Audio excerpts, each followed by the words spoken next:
Doctor Bhuvaneswaran, Coimbatore. இப்போ என்னன்னா, மிக மிக ஒரு மனசுக்கு ஒரு தொந்தரவு கொடுக்குற ஒரு விஷயம் வாட்ஸ்அப்பில். அது மருத்துவர்களுக்கு நடுவில் வருது, மருத்துவர்கள் அல்லாதவங்க அவங்ககிட்டயும் வருது. என்ன அப்படின்னா, இளம் வயது மருத்துவர்கள் திடீரென்று ஒரு மரணம், அடுத்தடுத்து மரணம் அடைகிறாங்க அப்படிங்கிற ஒரு செய்தியானது நமக்கு மிகவும் ஒரு வருத்தமான ஒரு விஷயம். இப்போ அது ஏன் மருத்துவர்களுக்கு அப்படிங்கிற மாதிரி பார்க்கறது ஒன்று, எந்த விதமான ஒரு இளைய சமுதாயத்திலும் இந்த மாதிரி ஒரு திடீர் மரணம் வருவது அப்படிங்கிறது இன்னொன்று.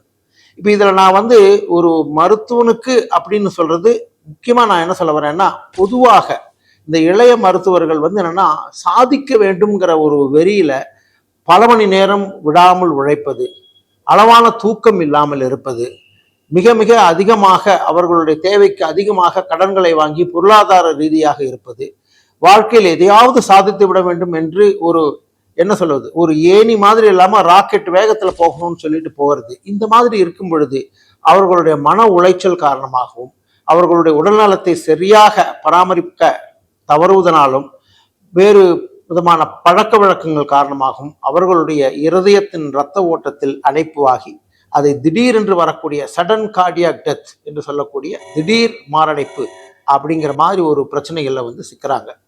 இது நீங்க என்ன புரிஞ்சுக்குங்க, இது மருத்துவர்களுக்கு மாத்திரம் இல்லை, இளைய சமுதாயத்தில் யாராக இருந்தாலும் சாதிக்க வேண்டும் என்பதில் தவறில்லை. ஆனால் அந்த சாதனையானது உங்களுடைய உடல் நலத்தை பாதிக்கக்கூடிய அளவிற்கு இருக்கும் அப்படின்னா அதை தெரிந்துட்டு அதை அவாய்ட் பண்ணணும்.